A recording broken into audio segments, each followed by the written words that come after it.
नमस्कार। मैं देवेश पाठक, सहायक आचार्य, राजकीय विधि महाविद्यालय बूंदी, आप सभी का पुनः एक बार महाविद्यालय के YouTube चैनल पर हार्दिक स्वागत और अभिनंदन करता हूँ। चूँकि वर्तमान समय में आपके जो परीक्षाएं हैं वो स्थगित हो गई हैं, लेकिन निकट भविष्य में ही ये परीक्षाएं होने की संभावना है।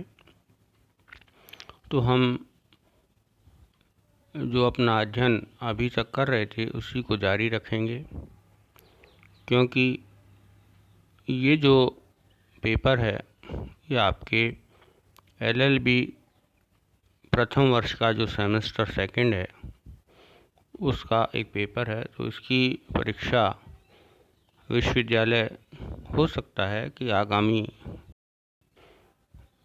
तिथियों पर ले और उसकी जल्दी ही सूचना आपको दे। तो इसमें एक इम्पॉर्टेंट महत्वपूर्ण जो क्वेश्चन बनता है वो है निर्वाचन के आंतरिक सहयोगी। जो निर्वाचन करते हैं अपने, ये निर्वाचन नहीं है, निर्वाचन का मतलब चुनाव होता है, यहाँ गलती से लिखा गया है निर्वचन है। Interpretation, internal aids to the interpretation, इसको मैं एडिट भी कर दूंगा, लेकिन आपको क्या पढ़ना है? निर्वचन। निर्वचन जो कि इंटरप्रिटेशन है वो न्यायालय का काम है, और न्यायालय का कार्य करते समय न्यायालय जो एक्ट है उस एक्ट के अंतर्गत, एक्ट के अंदर ही, मतलब उसके अंदर ही कुछ बातें हैं, उनसे सहयोग लेकर के यदि कोई कानून में किसी तरह का विरोधाभास है, किसी तरह का एम्बिग्विटी है, अर्थात अस्पष्टता है, तो वह निर्वचन करते समय जो कानून के आंतरिक सहयोगी हैं उन आंतरिक सहयोगियों के माध्यम से ही वह इसका इंटरप्रिटेशन कर सकता है। उसमें बहुत सारे आंतरिक सहयोगी हैं, उनमें से कुछ की हम चर्चा आज करेंगे, और अन्य की जो चर्चा है वो इसके आगामी एपिसोड में या आगामी वीडियो में हम उसकी चर्चा करेंगे। इसकी चर्चा मैंने पहले भी एक बार की थी, जब ये विषय चालू किया था, प्रारंभ किया था, उस समय भी मैंने इसके बारे में आपको सूक्ष्म परिचय दिया था। आज हम उसको विस्तार से देखेंगे, विस्तार से पढ़ेंगे, क्योंकि ये परीक्षा के अनुसार और परीक्षा के पूर्व प्रश्न पत्रों के अनुसार कभी कभी इस विषय या इस टॉपिक से प्रश्न लिए जाते हैं और उनका उत्तर आपसे पूछा जाता है। तो इन सब में हमको ये देखना होगा कि कौन कौन से जो आंतरिक निर्वचन के सहयोगी हैं वो इस प्रकार के निर्वचन में हमें काम आते हैं, और उनके अनुसार ही न्यायालय उस पूरे अधिनियम का निर्वचन करता है, क्योंकि उससे उसको इस बात की जानकारी हो जाती है कि इस अधिनियम का पर्पज़ क्या है, उसका उद्देश्य क्या है, उसको क्यों बनाया गया है। ऐसे बहुत सारे कार्य हैं जिनको कि न्यायालय के द्वारा इन आंतरिक निर्वचन सहयोगियों के माध्यम से पूरा किया जाता है। इसमें हम देखें तो सबसे पहले जो बात आती है वो है लघु शीर्षक अथवा संक्षिप्त नाम, शॉर्ट टाइटल। चूँकि हर कानून का एक लघु शीर्षक होता है जो कि उस कानून को पहचानने की दृष्टि से उसका नाम होता है। किसी अधिनियम को पहचान करने के लिए जैसे व्यक्तियों की पहचान होती है, उसी तरह अधिनियम की भी पहचान होती है। तो उसके नाम उसको दिया जाता है और अंत में अधिनियम पारित करने वाले जिस वर्ष उसको पारित किया गया है उस वर्ष का नाम उसके साथ लिख दिया जाता है। जैसे कि आप के जो विषय हैं, भारतीय संविदा अधिनियम 1872, भारतीय दंड संहिता 1860, भारतीय साक्ष्य अधिनियम 1872 इत्यादि। कुछ आधुनिक कानूनों में अधिनियम का लघु शीर्षक कभी कभी अधिनियम के लगभग अंत में किसी उपबंध में दिया जाता है और अधिकतर उसकी भाषा इस प्रकार अधिनियम को नाम से उच्चारित किया जा सकेगा, इस प्रकार भी लिखा उसमें ये लिखा होता है कि भाई ये इसको इस नाम से जाना जाएगा। सामान्यतः वो अधिनियम का नाम है वो प्रारंभ में ही दिया जाता है। जैसे भारतीय साक्ष्य अधिनियम 1872 की धारा 1 अन्य बातों के अलावा यह बतलाती है कि भारतीय साक्ष्य अधिनियम 1872 इसे कहा जा सकेगा और भ्रष्टाचार निवारण अधिनियम 1988 की धारा अन्य बातों के अलावा यह अधिनियम भ्रष्टाचार निवारण अधिनियम 1988 कहा जा सकेगा। ये इसमें स्पष्ट करती है। यद्यपि यह उस कानून की एक विशिष्टि है तथापि उस कानून के किसी उपबंध को निर्वचित करते समय इससे कोई सहायता जो है स्पष्ट होती है, वो तो कोई सहायता ली भी जा सकती है और नहीं भी ली जा सकती।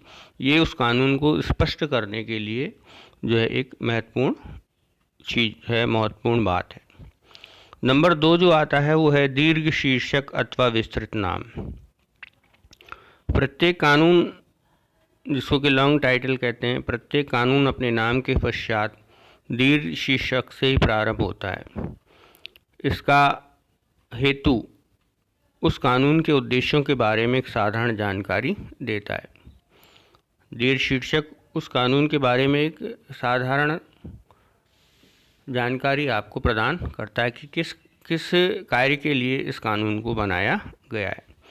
जैसे कि दंड प्रक्रिया संहिता 1973, जिसको साधारण बोलचाल की भाषा में CRPC क्रिमिनल प्रोसीजर कोड 1973 कहते हैं और उसका जो शॉर्ट टाइटल है वो दंड प्रक्रिया संहिता 1973 है।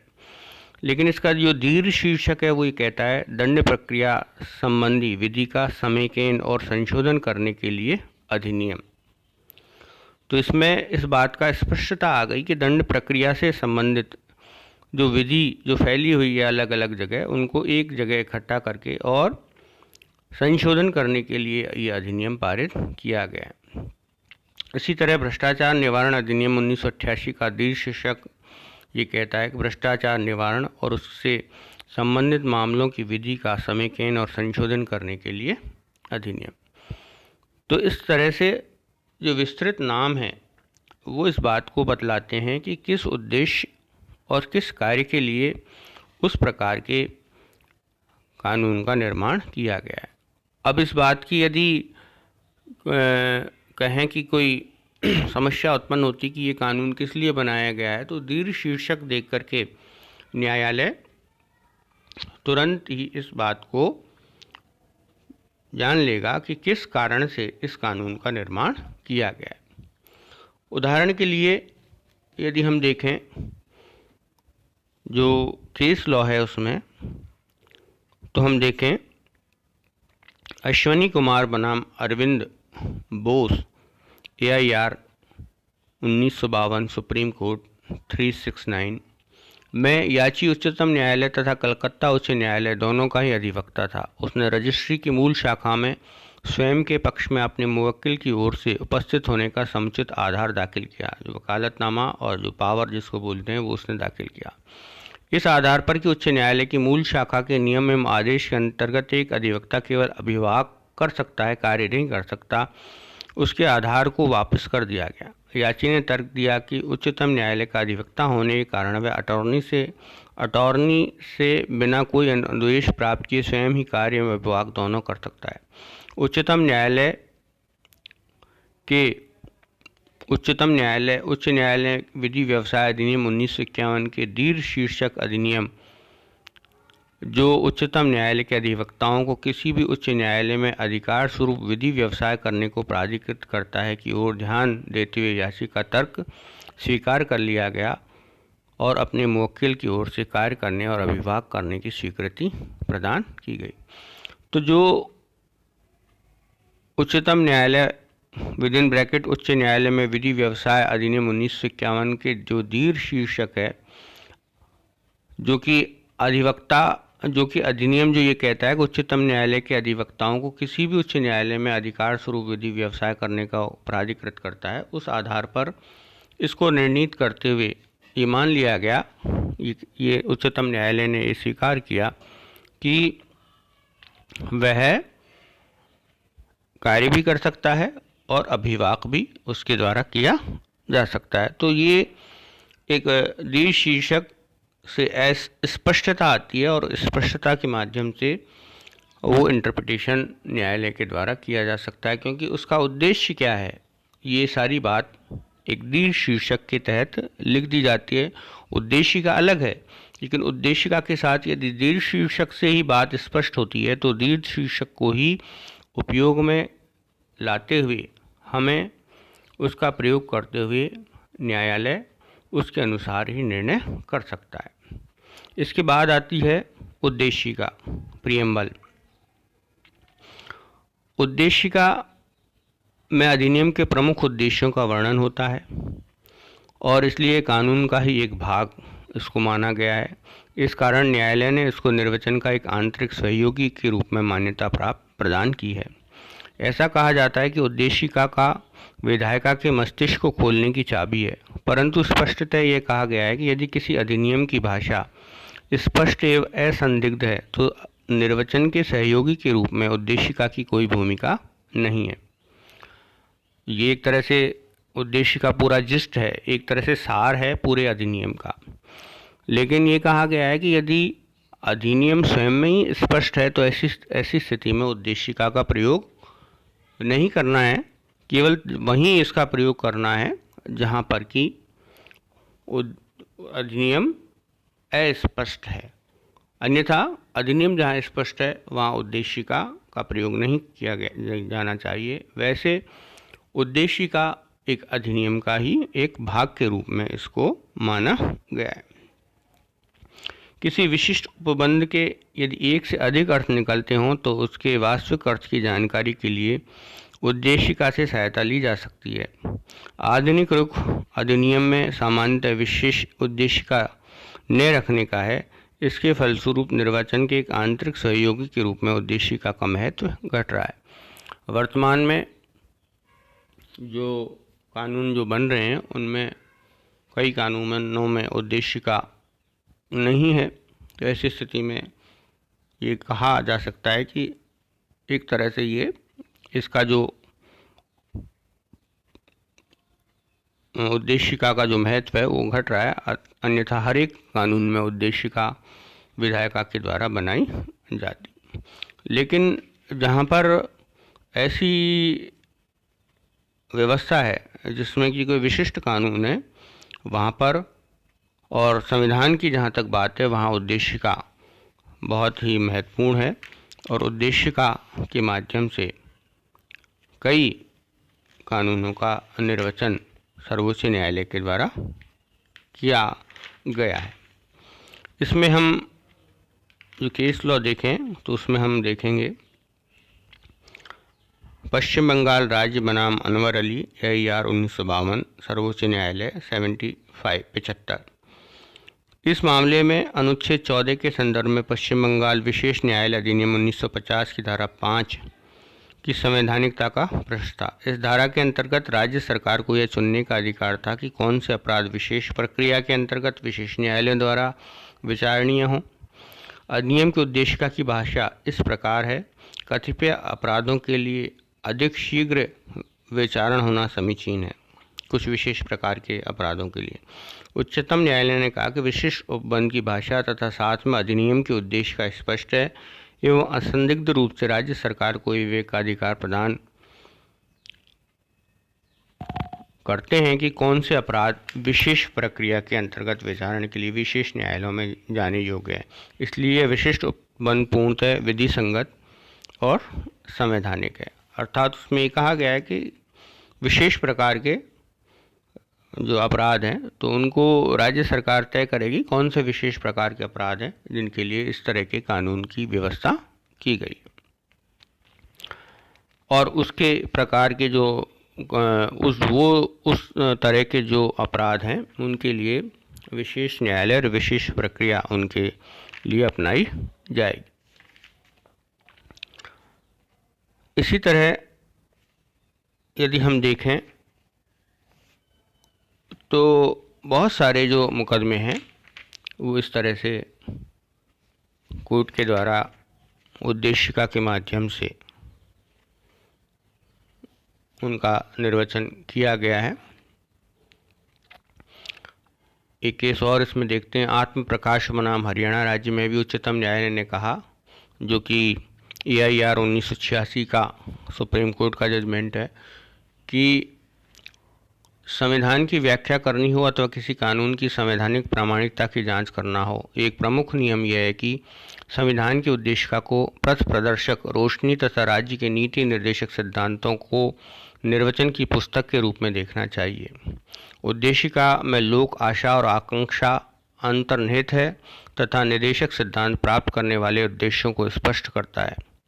जब संविधान के परिप्रेक्ष्य में कानूनों की जांच की जानी हो तो इन्हीं चश्मों की सहायता से न्यायालय को दूरदृष्टि तथा निकट दृष्टि देखनी होती है।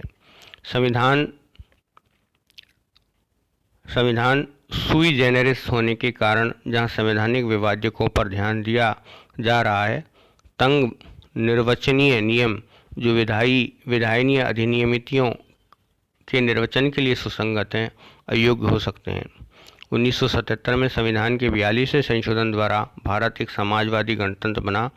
शब्द समाजवादी को संविधान की उद्देशिका में जोड़ा गया। यह शब्द जो अब जनता की आशा एवं आकांक्षाओं का केंद्र बन गया है तथा जो संविधान के विभिन्न अनुच्छेदों में वर्णित सभी अभिलाषाओं के पथ प्रदर्शक एवं प्रेरणा के संकेत हैं, प्राचीन सामंतवादी और शोषित समाज के स्थान पर नवीन गुंजायमान समाजवादी कल्याणकारी समाज निर्माण का स्पष्ट मार्गदर्शक है। चाहे संविधान के किसी अनुच्छेद का निर्वचन हो अथवा किसी अन्य कानून की संवैधानिकता का परीक्षण, न्यायालयों को इस प्रकार का निर्वचन करना चाहिए जो समाजवादी लोकतंत्रात्मक राज्य को और अग्रसर होने का प्रोत्साहित प्रदान करें। तो इसमें बहुत सुंदर विवेचन सर्वोच्च न्यायालय ने इस मुकदमे में किया है, जिसमें कि पूरी बात उन्होंने कही है कि ये बहुत ही ज़रूरी है और जो उद्देशिका है उस उद्देशिका के माध्यम से हम उस पूरे कानून को आसानी से समझ सकते हैं और उसका निर्वचन कर सकते हैं। इसके बाद यदि हम देखें तो ये आता है मार्जिनल नोट्स, पार्श्व टिप्पण जिसको हम कहते हैं। पार्श्व टिप्पण वे टिप्पण हैं जो किसी अधिनियम में धाराओं के बगल में लिखे जाते हैं और धाराओं के प्रभाव को स्पष्ट करते हैं। इसको बगली टिप्पणी भी कहा जाता है।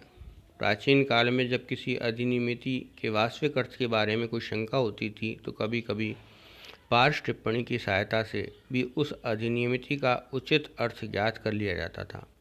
परंतु न्यायालयों का आधुनिक मत यह है कि कानून के निर्वचन में पार्श्व टिप्पणी का कोई योगदान नहीं है।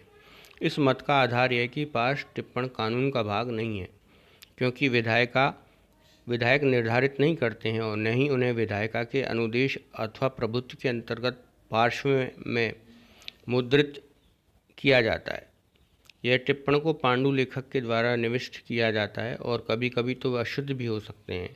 कभी कभी अपवादपूर्ण परिस्थितियों में पार्श्व टिप्पण को विधायिका के द्वारा भी निविष्ट किया गया है और इसलिए इस प्रकार की किसी भी अधिनियमिति का निर्वाचन करते समय पार्श्व टिप्पण से भी सहयोग लिया जा सकता है। भारतीय संविधान ऐसा ही एक दृष्टांत है जिसमें पार्श्व टिप्पण संविधान सभा द्वारा ही निविष्ट किए गए हैं और इसके लिए भारतीय संविधान के किसी भाग का निर्वचन करते समय पार्श्व टिप्पणी से सहायता ली जा सकती है।